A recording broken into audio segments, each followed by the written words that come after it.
মানুষ বড় অভিমানী প্রাণী। সে চায় তার মন খারাপ হলে প্রিয় মানুষটাকে না বললেও সে বুঝে ফেলুক। ফোন করে কানিক ম্লান গলায় ভালো বলতেই ওপারে মানুষটা বলুক, তোমার মন খারাপ?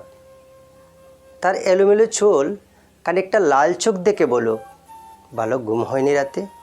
দুঃস্বপ্ন দেখেছ? টেনশন করছো কোনো কিছু নিয়ে? সে চায় মানুষটা বুঝুক কখন শক্ত করে বুকের সাথে চেপে ধরতে হয়, চোখের সামনে আলতো করে হাত ছুঁয়ে বন্ধ করে দিতে হয় চোখের পাতা। সে চায় মানুষটা বুঝুক কখন হাতের মুঠোয় হাত রাখতে হয়, ফিসফিসিয়ে বলতে হয়, আমি তো আছি। তবে তবে মন খারাপ কেন?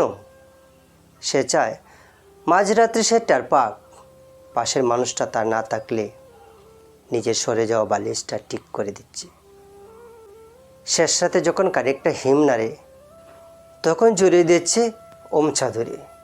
সে চায় তার জন্য মাঝরাত্রিরে বাড়ি ফেরার অপেক্ষা করুক, মনে রাখুক তার জন্মদিনের কথা, প্রথম দিনের কথা, স্পর্শ অনুভূতির কথা। সে চায় তাকে ছুঁয়ে দেখতে গিয়ে মিথ্যে মিথ্যে অজুহাত বানাক, কে কপাল ছুঁয়ে বলুক, কই দেখি দেখি তোমার জ্বর নয় তো? অভিমানে দূরে সরে যেতে চাইতেই কেউ বলুক, খানিক ভুল করেছি বলেই দূরে সরে যেতে হবে? তবে যে এত ভালোবাসি, তাতে আরও কাছে আসা যায় না? আরও আরও কাছে, অনেক অনেক কাছে। মানুষ বড়ই অভিমানী প্রাণী।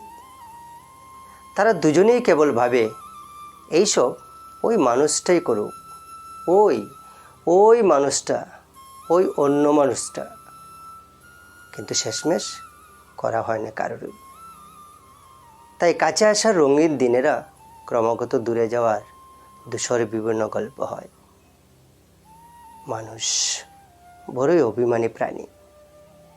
অভিমানে সে ক্রমশই দূরে চলে যায় আর বুকে পুষে রাখে এক সমুদ্র আক্ষেপ।